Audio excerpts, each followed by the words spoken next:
अच्छा, 2 चीज़ों पे बेटा अभी हम बात करते हैं। पहला तो ये है कि हम लोग अभी ने क्या किया था कि सारी उसकी न्यूरल नेटवर्क की जो थी हमारे पास एग्ज़ाम, उसको हम लोगों ने देख लिया। अब उनमें से एक फर्दर किसी एक किस्म को हम लोग जो है स्टडी करते हैं, ताकि हमें पता चल रहा है कि उसमें क्या-क्या चीज़ें मौजूद हैं। हम उसको भी स्टडी करते हैं, साथ-साथ उसकी कोडिंग के ऊपर भी बात करते हैं। तो आज हम 2 चीज़ें कर रहे हैं। एक तो मैं आपकी असाइनमेंट जो है, उस पे बात कर रहा हूँ, और दूसरा जो आपका नेक्स्ट टॉपिक है ना कन्वोल्यूशनल न्यूरल नेटवर्क में, उस पे भी बात कर रहा हूँ। तो आज के टॉपिक में हम इन दोनों चीज़ों को जो है वो देख रहे होंगे। तो मैंने कुछ अभी स्क्रीन आप लोगों के साथ एक शेयर की हुई थी। उस स्क्रीन में हमारे पास कुछ ये वाला कार्बन चैनल था जी उसमें। नहीं, ये वाला नहीं था, ये वाली स्क्रीन थी बेटा। तो हम लोग लास्ट टाइम अभी क्या बात कर रहे थे कि हम लोग ने गूगल पे गए और गूगल पे जाके हम लोगों ने सिंपल लिखा कन्वोल्यूशन न्यूरल नेटवर्क, ठीक है जी। तो जब कन्वोल्यूशन न्यूरल नेटवर्क लिखा तो हमारे पास उसकी फर्दर जो है लिंक्स आ गए, और हमें पता चल गया कि हम लोगों ने अब किस किस इस न्यूरल नेटवर्क पे जो फर्दर डिस्क्रिप्शन है, उसके एग्जांपल्स जो हैं, वो ट्यूटोरियल जो हैं, वो हमारे पास यहाँ पर आ गए। उनमें से 2-3 मैंने ओपन कर लिए। उनमें से जो एक फर्स्ट वन मैंने ओपन किया वो आपका ये वाला था। जब हम कन्वोल्यूशन न्यूरल नेटवर्क की बात करते हैं तो ये पिछले चंद सालों से इंतहाई पॉपुलर नेटवर्क है। और अगर मैं बात करूं तो पिछले 3-4 सालों में जो मैं देख रहा हूं अब ट्रेंड को, आपके जो प्रोजेक्ट्स होते हैं उनमें से कोई 80% के करीब जो नेटवर्क्स बनते हैं क्लासिफिकेशन और बाकी चीज़ों के लिए, वो ज़्यादातर कन्वोल्यूशन न्यूरल नेटवर्क पर या डीप लर्निंग पर जो है वो मुश्तमिल होते हैं। इससे ये क्यों इतना पॉपुलर हुआ, उसकी एक्चुअल वजह पता क्या बनी है?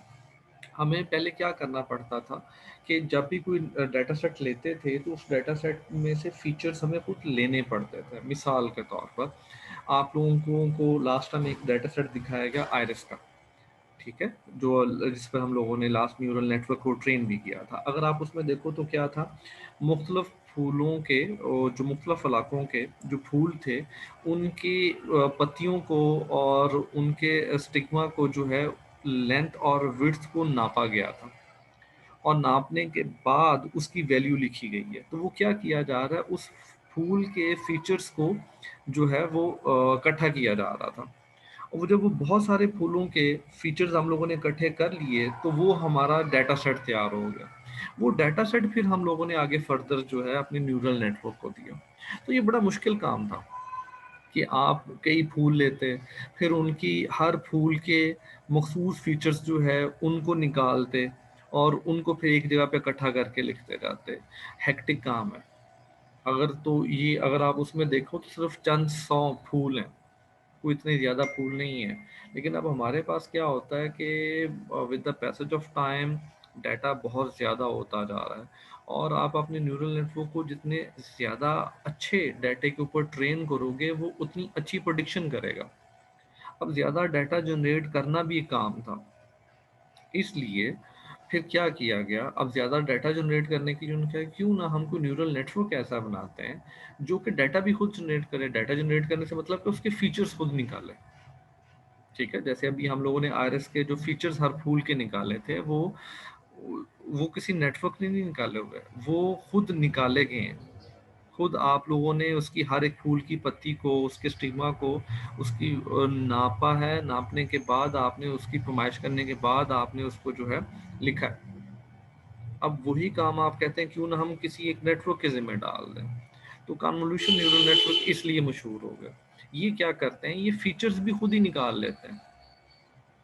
अब जब फीचर्स खुद ही निकाल लेते हैं तो मतलब है कि वो फीचर्स हम दोबारा न्यूरल नेटवर्क को दे देते हैं, तो हमारे लिए काम करना आसान हो गया। ये वजह बनी है कन्वोल्यूशन न्यूरल नेटवर्क के जो है मशहूर होने की।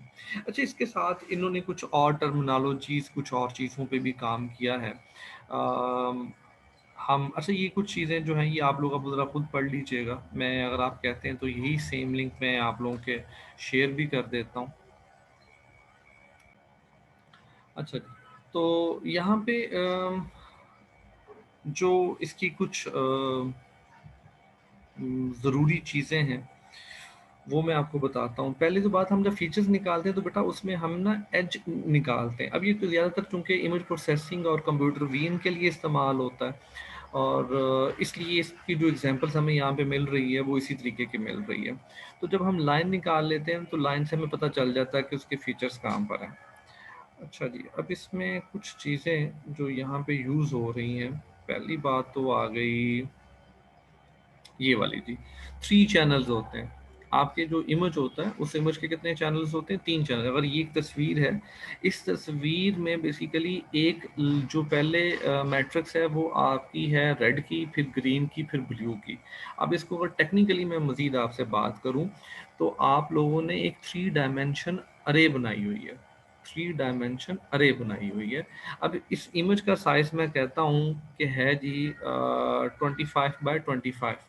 तो इसका मतलब क्या है कि मेरे पास इसकी विड्थ और हाइट है 25 और बाय 25, और हर एक जो हमारे पास रेड की भी इसी तरीके से है, ग्रीन की भी इसी तरीके से है, ब्लू की भी इसी तरीके से। तो मैं यहाँ पर आपके साथ ये, अब स्क्रीन शेयरिंग बेटा यहाँ पे मुझे इसकी ऑफ करनी पड़ेगी। मैं आपको मैसेज में लिख के भेजता हूँ, ज़रा इस चीज़ को देखिएगा।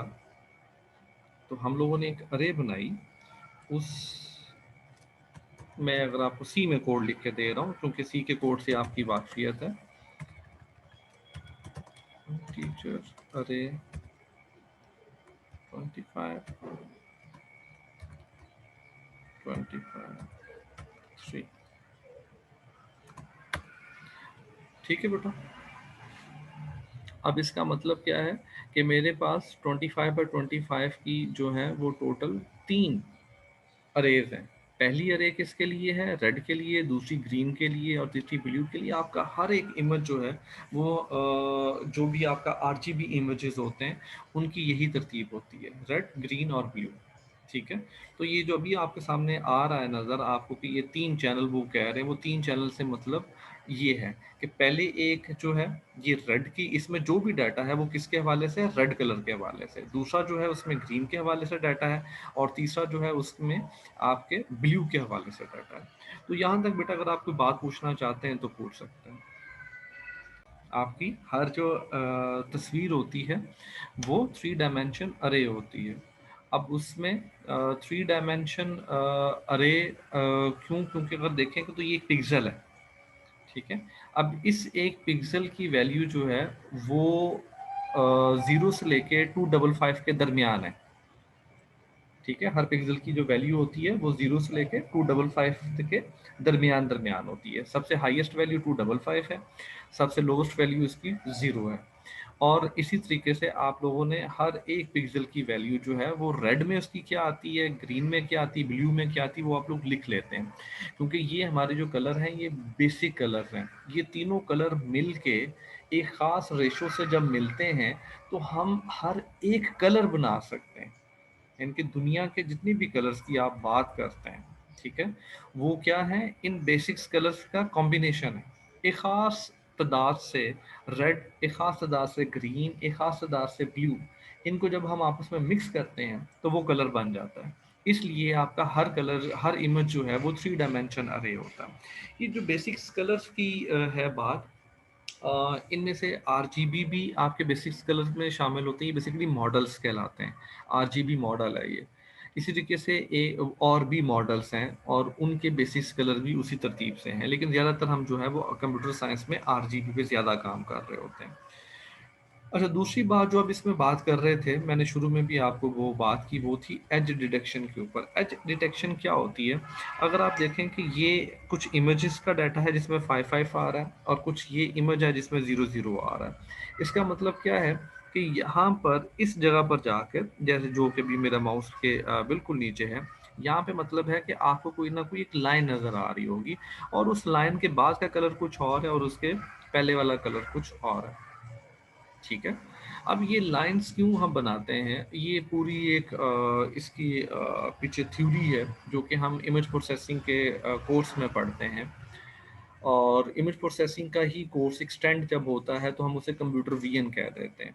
कंप्यूटर विजन मतलब क्या है कि कंप्यूटर जो है चीज़ों को किस तरीके से आपकी चीज़ों को तस्वीरों को देख रहा है। तो वहाँ पे हमें जो एजेस हैं ये बड़े हेल्पफुल होते हैं। ये एजेस की मदद से हम बहुत सारी चीज़ों को आइडेंटिफाई करते हैं। ठीक है, तो यहाँ पे सिर्फ ये बताया गया है कि ये एजेस यहाँ पे बन रहा है। आगे फर्दर बात हम इस पे करेंगे भी नहीं, क्योंकि वो एक बहुत लंबी चौड़ी कहानी है जो कि आज के लेक्चर में हम पूरी नहीं कर पाएंगे। उसके बाद जो अगली चीज़ ये करता है और वो होता है जी स्ट्राइड। अच्छा, ये क्या होता है?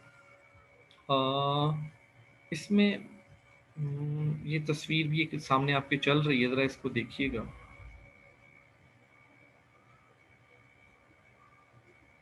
ये पैडिंग के साथ है। ये वाली ज़रा एनिमेशन चल रही है जी, ज़रा इसको प्लीज़ देखिएगा सारे कि ये क्या कर रही है।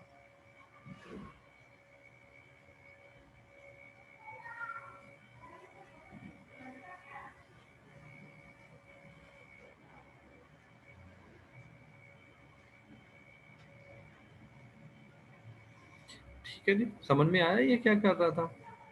अब मैं इसको थोड़ा सा मज़ीद एक्सप्लेन कर देता हूँ। हम लोगों ने यहाँ पे ये वाली ज़रा एनिमेशन देखिएगा जी।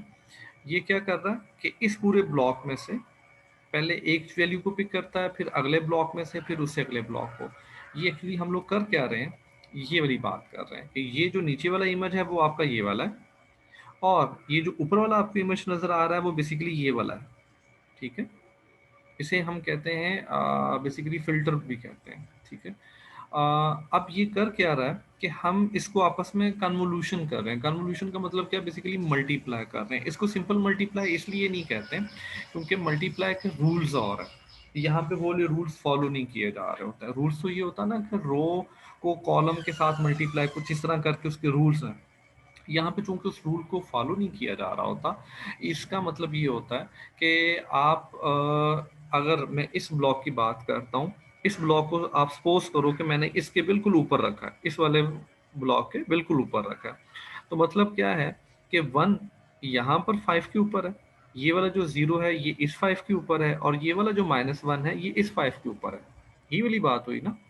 तो अब ये जिस जिसके ऊपर है उसके साथ मल्टीप्लाई होते हैं, यानी कि 5 मल्टीप्लाई बाय 1 होगा, 5 मल्टीप्लाई बाय 0 होगा, और 5 मल्टीप्लाई बाय -1 होगा। सेम इसी तरतीब से ये नीचे भी चलेंगे, और इन सभी का जो आपस में फिर रिजल्ट बनता है, वो रिजल्ट हम लोगों ने देखो यहाँ पे रख लेते हैं, फिर ये उसका रिजल्ट बन रहा है। ठीक है, अब यही चीज़ वो नीचे भी शो करने की कोशिश कर रहे हैं कि ये हमारा इमेज है, और उसके ऊपर जो ये वाला हमारा कन्वोल्यूशन अप्लाई हो रहा है वो 2 बाय 2 का। ठीक है, क्योंकि इसमें 2 रोज है, 2 कॉलम है, और नीचे जो हमारे पास है ये 4 बाय 4 का है। ठीक है, हमारा जो इमेज है वो इमेज कितना है, 4 बाय 4 का है, और हम इसके ऊपर जो है जो अप्लाई कर रहे हैं वो किसने का अप्लाई कर रहे हैं, 2 बाय 2 का अप्लाई कर रहे हैं। इससे क्या होता है कि हमारे पास एक नया इमेज जनरेट हो जाता है। ये लें जी। अब इस इमेज में यहाँ से अगर आप बात करते हो, तो ये जब इधर जाता है तो वो देखो एक स्टेप, एक रो, एक कॉलम मूव कर रहा है, ऐसे ही है ना। जरा गौर से इसको देखो, इसकी जो मूवमेंट है वो 1 की है। ठीक है, अब ये 1 के लिहाज से जब मूव करता है तो क्या होता है कि हमारा जो नेक्स्ट इमेज जनरेट होता है ना, उसका एक्चुअल साइज पहले से कम हो जाता है। ठीक है, उसका एक्चुअल साइज जो है वो पहले से कम हो जाता है। तो उसको एक्चुअल साइज को उतना ही रखने के लिए हम फिर क्या करते हैं, पैडिंग करते हैं। ये जो साइड पे एक्स्ट्रा आपको इस वक्त नज़र आ रहे हैं पिक्सेल्स या डाटा, ये एक्स्ट्रा जनरेट किया गया ताकि हमारे इमेज का साइज उतना ही रहे जितना कि एक्चुअल था। अगर हम पैडिंग नहीं करते तो हमारे जो नया इमेज जनरेट होता है उसका साइज ओरिजिनल इमेज से छोटा हो जाता है। ठीक है जी, तो इसलिए हम क्या करते हैं, पैडिंग करते हैं। पैडिंग का मतलब सादा अल्फाज में क्या है कि आपके इमेज के साइड्स पर एक्स्ट्रा डाटा जो है वो पुट कर देना, उसे हम कहते हैं कि वो पैडिंग की गई है। तो जनाब पैडिंग का मतलब क्लियर होता है जी क्या है। अब उसके बाद हमारे कन्वोल्यूशन नेटवर्क में जो लेयर्स होती हैं वो ये 5 मुख्तलिफ तरह की लेयर्स होती हैं। इनपुट लेयर, जहाँ पे हम लोगों ने डाटा भेजना होता है उसे हम कहते हैं, वो हमारी इनपुट लेयर्स होती हैं। कन्वोल्यूशनल लेयर, इसको कॉन्वो और प्लस रीलू भी, इसको रीलू भी कहते हैं, कॉन्वो भी कहते हैं, दोनों इसके नाम भी होते हैं। तो कन्वो लेयर्स जो हैं ये क्या करती, कन्वोल्यूशंस जो अभी हम लोग, मैं यहाँ पर आपको बता रहा था कि वो मल्टीप्लाई हो रही होती हैं। पूलिंग लेयर क्या करती है, ये बेसिकली मैक्स पूल हम अमूमी तौर पर यूज़ करते हैं। मैक्स पूल क्या करता है कि हम अगर लेते हैं 3x3 का एक विंडो लेते हैं, उस 3x3 के विंडो में जो सबसे बड़ी वैल्यू होगी हम उसको पिक कर लेंगे और उसको पिक करके नेक्स्ट इमेज जनरेट करना शुरू कर देते हैं। ठीक है, तो उसे हम कहते हैं, वो हमारी पूलिंग लेयर है। फुली कनेक्टेड लेयर्स जो हैं ये बिल्कुल वही लेयर्स हैं जो कि आप लोग अपने न्यूरल नेटवर्क में लास्ट टाइम हम लोगों ने पढ़ा था। इनकी हर एक नोड जो है अगली लेयर की हर एक नोड के साथ कनेक्टेड है, उसे हम कहते हैं कि वो फुली कनेक्टेड लेयर्स हैं। सॉफ्टमैक्स लेयर आपको लास्ट टाइम पढ़ाया गया है। सॉफ्टमैक्स लेयर क्या होती है, जिसमें आपका जो फंक्शंस है वो सॉफ्टमैक्स फंक्शन जो है वो यूज़ किया जा रहा होता है। और सबसे आखिर में क्या होती है, हमारे पास आउटपुट लेयर होती है। इन्हीं की फर्दर डेफिनेशन जो है वो नीचे यहाँ पे दी गई है। अब चूंकि टाइम थोड़ा है, इसलिए बेटा मैं आपको सारा ये नहीं वन बाय वन करवा सकूंगा मैं, लेकिन आपको डायरेक्टली कोड पे ले जाता हूँ। अच्छा, ये पढ़ लीजिएगा, ये सारा कुछ जो भी लिखा हुआ हमारे पास। ये एक डाटा सेट है, ठीक है, जो कि convolution neural network image classification के लिए बनाया गया है। और इसमें 10 मुख्तलिफ तरह की चीज़ें जो हैं, वो तस्वीरें जो हैं वो इस्तेमाल की गई हैं। मैं आपको ये वाला डाटा सेट दिखा भी देता हूँ।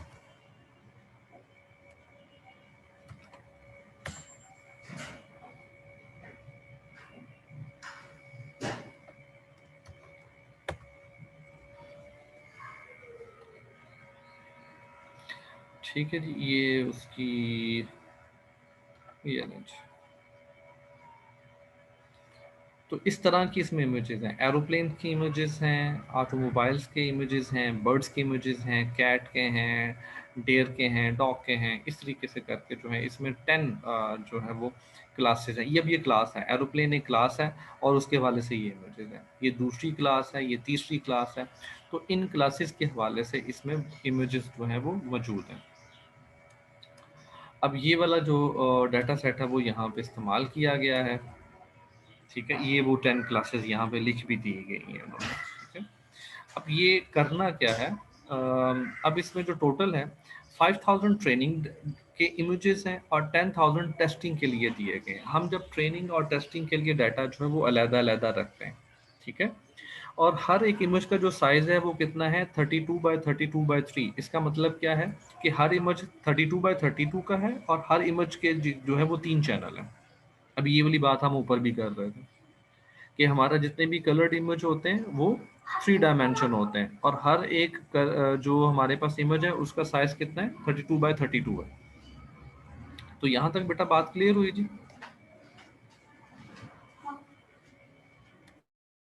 जी सर।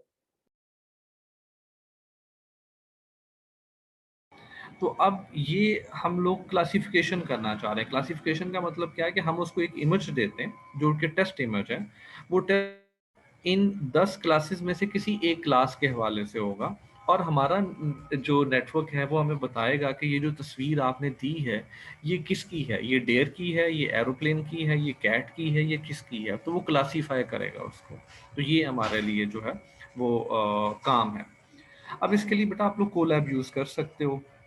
कोलैब क्या होता है, आप लोग अपने अगर जीमेल के अकाउंट से ओपन करते हैं तो आपको पता है कि हमें गूगल ड्राइव भी जो है वो free of cost space allow करता है। सेम इसी तरीके से वो हमें अपने GPUs भी देता है फ्री ऑफ कॉस्ट। वो हमें दिए गए हैं ताकि हम उस पर जो है वो अपने डाटे को जो है वो चला सकें या अपने प्रोग्राम को, अपने एक्सपेरिमेंट को जो है वो हम वहाँ पे देख सकें। तो वो ये सारी चीज़ें फ्री ऑफ कॉस्ट दी गई हैं। इसको इस्तेमाल करने का तरीका क्या है, आप अपने जहाँ पे लिखेंगे colab.research.google.com। ठीक है, तो आपके पास एक विंडो ओपन होगी, उस विंडो में आप लोगों ने न्यू बुक क्रिएट करनी है। अब ये नई बुक एक आपके पास आ जाएगी और यहाँ पर कुछ चीज़ें जो हैं वो अब आप लोगों ने, चलिए इसको, ठीक है, run time, change run time, आप इसको बाद में जो है वो जीपीयू से भी कनेक्ट कर सकते हैं। अब हम करने क्या लगे, हम यहाँ से जो कोड था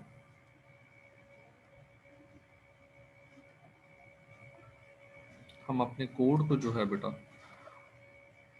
वो रन करके चेक करने लगे। अच्छा, ये वाला जो पहले वाला कोड लिखा गया है इसमें ये इंपॉर्टेंट लाइन है, बाकी हमारे लिए नहीं है। वो बेसिकली जीपीयू देखने के लिए कि जीपीयू कनेक्टेड है या नहीं है, और अगर है तो कौन से वाला है, वो इस हवाले से जो है ये वाली लाइंस लिखी गई हैं। तो मेरा ख्याल है टेंसर फ्लो की भी ज़रूरत हमें नहीं आएगी, क्योंकि अगर कहीं ज़रूरत पेश आई तो हम दोबारा इसको इंपोर्ट कर लेंगे, तो लिहाजा इस वाले कोड को भी मैं कॉपी करके नहीं लेके जा रहा। हाँ, ये सारी की सारी लाइब्रेरीज़ हैं जो कि मुझे चाहिए होंगी, तो इन सभी को मैं यहाँ से कॉपी कर लेता हूँ, और कॉपी करके मैं वहाँ पे जाके इनको रन करता हूँ। तो आपको ये वाली स्क्रीन नज़र आ रही है जी, और मैंने यहाँ पे इसको रन कर दिया। ये अब ये क्या कर रहा है, देखो ये यहाँ से कनेक्टेड, अभी कनेक्शन करेगा, इनिशियलाइज कर गया। अब वो मुझे अपनी रैम और डिस्क उसमें रैम बेसिकली हमारे कुछ एलोकेट होती हैं, ये दोनों चीज़ें हमें दी गई हैं, और मेरा ख्याल है कि उसने इसको चला भी दिया है। मैं दोबारा एहतियाती तौर पर इसको चला देता हूँ। जी बिल्कुल, अब वो सारी की सारी चीज़ें, आप यहाँ पे इसका नाम भी चेंज कर सकते हैं। ठीक है, मैं इसका नाम कर देता हूँ CNN क्लासिफिकेशन। ठीक है, तो ये मेरे पास दोबारा जो भी विंडो शुरू में आई थी ना, ये उस जगह पर जाके सेव भी हो जाएगी। मैं आपको वो भी दिखा देता हूँ दोबारा। आपने नेक्स्ट टाइम जब ओपन करना तो ये देखो ये वाली विंडो यहाँ पे आ गई है, आप इसको दोबारा क्लिक करोगे तो ये ओपन हो जाया करेगी। अच्छा जी, इसके बाद हम फर्दर आगे चलते हैं। तो ये सारी हमने लाइब्रेरी से इंपोर्ट की थी। और अच्छा, ये वाला जो डाटा सेट है ये चूंकि क्लास के अंदर है, तो इसलिए मैं इसको क्लास ही जो है वो इसको ले आएगा। ठीक है, लेकिन हमारे जो डाटा सेट बाय डिफ़ॉल्ट, बहुत सारे ऐसे डाटा सेट भी होते हैं ना जो कि क्लास वाली लाइब्रेरी के अंदर नहीं होते हैं, तो वो फिर हमें लोड करने पड़ते हैं, उनका फिर पाथ देना पड़ता है। जैसे ये बिल्कुल ऐसी बात ही है कि जैसे आपकी कोई फाइल है और उस फाइल में से आप डाटा लेना है, तो आप उस फाइल का पाथ अपने प्रोग्राम को देते हो। बिल्कुल उसी तरीके से हम लोग क्या करते हैं, अपने डाटे को ड्राइव पे स्टोर कर लेते हैं और उसका पाथ जो है वो फिर यहाँ पे दे देते हैं। अब ये थोड़ा सा टाइम लेगा, और ये इसको उसने डाउनलोड भी कर लिया, और उसने अब ये वाला जो हुआ क्या है कि ये वाला मेरा डाटा था। अब इसमें देखो क्या लिखा हुआ, क्लासिफिकेशन जो वाला डाटा जिसके भी हम बात कर रहे थे, वो हमारे पास लोड हो गया इन 4 वेरिएबल्स में। इन 4 वेरिएबल्स में कुछ ट्रेनिंग और training image, training labels, test images, test labels. ये वाली लाइन अगर किसी को समझ में नहीं आती तो वो बेटा मुझसे पूछ ले, मैं दोबारा समझा देता हूँ। पाइथन है, पाइथन में आपका जो रिटर्न वैल्यू है वो सिर्फ एक वेरिएबल के लिए नहीं होती है। अमूमी तौर पर तो हम पहले जितनी भी प्रोग्रामिंग लैंग्वेजेस पढ़ी हैं तो हम ये देखते रहे कि इज इक्वल टू के लेफ्ट साइड पे एक ही वेरिएबल होता था और आपकी वैल्यू उसी वेरिएबल में स्टोर होती थी, लेकिन पाइथन में ऐसा नहीं होता। पाइथन में आपके एक से ज़्यादा वेरिएबल्स जो हैं वो आपके इज इक्वल टू के लेफ्ट साइड पर आ सकते हैं। जैसे कि अगर आप यहाँ पे देख रहे हैं तो 4 वेरिएबल्स आ रहे हैं। अब ये 4 वेरिएबल्स में डाटा क्या आता है कि फर्ज करो कि पहला जो इमेज था, जितने भी इमेजेस थे वो सारे किस में आए, इस वाली अरे में आए, और वो इमेज किस चीज का था वो लेबल सारे यहाँ पर आए। इनके पहला इमेज था एरोप्लेन का, तो यहाँ पे क्या लिखा हुआ है, पहले में एरोप्लेन। दूसरा इमेज यहाँ पे स्टोर हुआ, और उसमें जो था वो कैट का था, वो यहाँ पर आ गया। अब अगर आप थोड़ा सा गौर से करो, यहाँ पे टूल टिप भी आ रही है। क्या लिखा हुआ है, 5032 इसका मतलब क्या है, टोटल इसमें 5000 इमेजेस आए हैं, और हर इमेज का साइज क्या है, 32 32 बाय 3, ये साइज है। ठीक है, अब यहाँ पर आओ तो देखो क्या लिखा हुआ है, 5000/1। इसका मतलब क्या है कि इसमें 5000 आए हैं, और हर हर एक के आगे क्या लिखा हुआ आया कि वो किस चीज का लेबल है। इनके वो एरोप्लेन है, वो कैट है, वो डॉग है, क्या है। सेम इसी तरीके से यहाँ पर आए हैं। हमारे डाटा सेट का एक पोर्शन जो है वो चूंकि यहाँ पर आता है, तो टोटल 10,000 इमेजेस इसमें आए हैं, वही सेम साइज है, और उनके लेबल भी यहाँ पर आए हैं। अब हमारे पास जितना भी डाटा था वो यहाँ पर आ गया। हम यहाँ पे क्या करते हैं, एक छोटे सी चीज कर लेते हैं।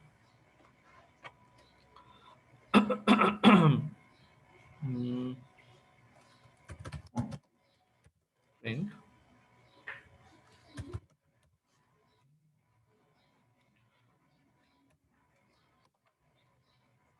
तो ट्रेन लेबल्स क्योंकि ये एक अरे है तो इसका मतलब है कि मैं उसके जीरो इंडेक्स को प्रिंट करने की बात कर रहा हूँ। 6, ठीक है। अब 6 से मतलब क्या है, ये हमें जब डाटा सेट देते हैं ना, तो डाटा सेट के साथ उसकी वो डेफिनेशन भी आ रही होती है। तो यहाँ पे हम जाकर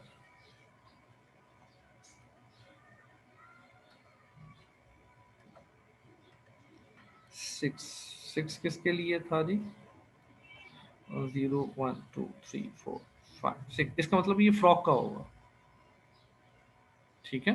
तो पहला जो इमेज है वो किसका है? वो फ्रॉक का है। तो इस तरीके से हमें जो है ये वाली सारी चीजें जो है वो यहाँ पर मिल जाती हैं, ठीक है जी। अब हमने डाटा सेट अपना ले लिया। अब डाटा सेट लेने के बाद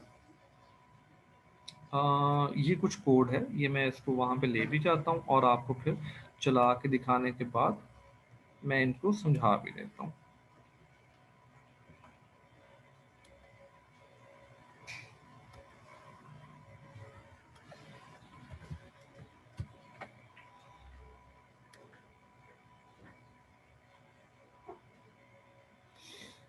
देखें ये नीचे इमेजेस आ गए वो।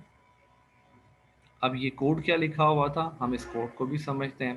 पहला लिखा गया था कोड जी यहाँ पर प्रिंट की कमांड है और हमने उसकी जो शेप है उसको प्रिंट किया है, ट्रेनिंग इमेजेस की शेप को और लेबल की शेप। तो यहाँ पे देखो वो बात ये लिखी हुई आ रही है, ये मैं आपको पहले टूल टिप में भी दिखा रहा था सेम। इसीलिए फिर दोबारा क्या किया गया, टेस्ट के लिए भी ये दोनों काम किए गए, तो टेस्ट का भी जो रिजल्ट थे वो ये नीचे आ गए। उसके बाद हम लोगों ने क्या किया उसकी लेबल्स की यूनिक क्लासेस बनाई। अब चूंकि बहुत सारे थे ना लेबल्स, देखो लेबल्स में टोटल हमारे पास यहाँ पे अगर हम डाटे की बात करते हैं ट्रेन लेबल्स में, तो ट्रेन्स लेबल में हमारे पास जो 5000 जो है वो रोज हैं, ठीक है। अब उन रोज में जो डाटा है वो तो देखो टोटल 10 ही बनता है ना, 10 से ज्यादा नहीं है। किसी में 5 लिखा है, किसी में 6 में लिखा है, किसी में 8 लिखा है। अब 6 जो है पता नहीं कितनी दफा आया है, 9 पता नहीं कितनी दफा आया है, 0 पता नहीं कितनी दफा आया है, बहुत दफा हुआ आया होगा ना। तो हम उसको क्या करें, यूनिक वैल्यू को ले रहे हैं। अब यूनिक वैल्यू से हमें क्या पता चल जाएगा कि उसकी क्लासेस हमें समझ में आ जाएगी। हमने वो क्लासेस बाद में प्रिंट करवा ली।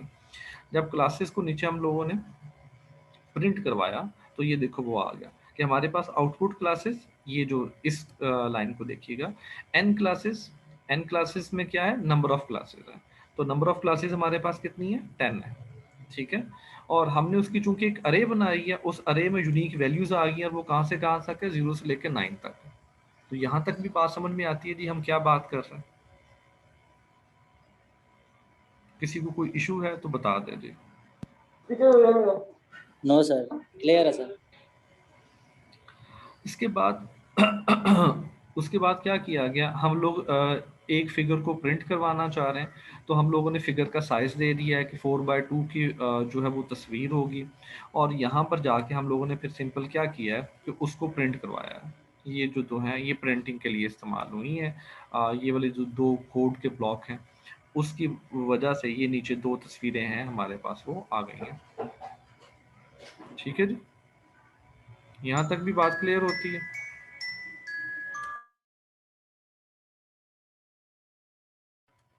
कोई बात जो बेटा पूछना चाहते हो आप लोग तो बताओ।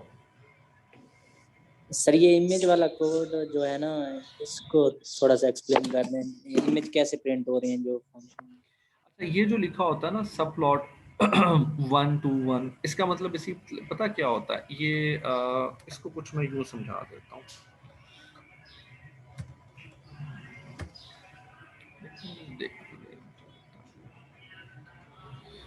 इसका मतलब क्या है कि हमारे पास टोटल एक रो है और एक रो में दो कॉलम है। अगर मैं इसकी बात करूं तो ये क्या एक रो दो कॉलम नहीं है, ये एक रो ही है ना।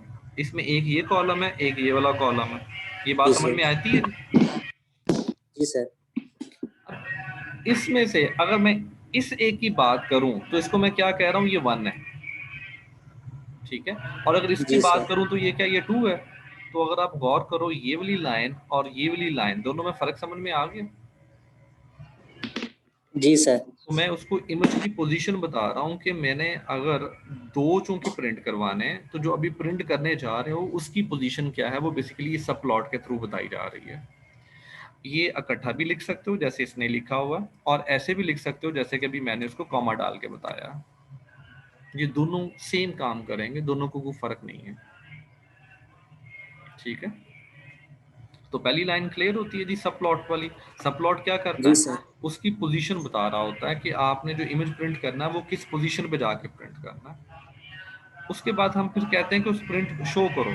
अब ट्रेन इमेजेस का 0 हम कहते हैं कि हमारे पास है, जो पहला इमेज है उसको प्रिंट करना है, उसकी सारी रोज को, सारे कॉलम को, कॉलम का मतलब क्या होता है, सारी, ठीक है। और उसका जो रखना है, ये ना स्टाइल होता है बेसिकली प्रिंटिंग का। ये इसमें मेरा ख्याल है कि आरजीबी भी आता है, ग्रे आया हुआ फिलहाल, मैं इसको आरजीबी देख, ये फंक्शन वरना पढ़ लेना एक दफ़ा, अगर ये आरजीबी ना हो तो इसको देखना पड़ेगा फिर। नहीं, ये आरजीबी नहीं है, ये ग्रे ही है।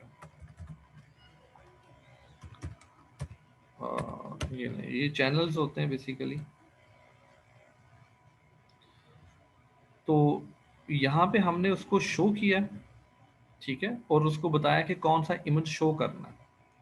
और ये जो है ये उसकी प्रिंटिंग हो रही है। ये जो प्रिंटिंग हुई है ना, ये वाली ग्राउंड ट्रूथ, और इसकी ब्रैकेट में जो ये 6 लिखा हुआ आ रहा है, वो इस लाइन की वजह से आ रहा है, ठीक है जी। ये फॉर्मेट वाला पता क्या करता होता है, डॉट फॉर्मेट डाल के जो चीजें हम लिखते हैं ना, वो ये सब ब्रैकेट की जगह पे प्रिंट हो रही होती है। ये जो कली ब्रैकेट्स है ना, इसकी जगह पे क्या प्रिंट होगा, ये जो ट्रेन डॉट लेबल 0 के 0 लेबल, ट्रेन डॉट लेबल 0 पे जो कुछ पड़ा है ना, वो इस ब्रैकेट में प्रिंट हो जाएगा आके, इसलिए यहाँ पे 6 आया। दोबारा कुछ चीज पूछनी तो बेटा पूछ लो। सर क्लियर है। आगे चलें। अच्छा, ये मीटिंग खत्म हो रही है बेटा, दोबारा ज्वाइन कीजिएगा।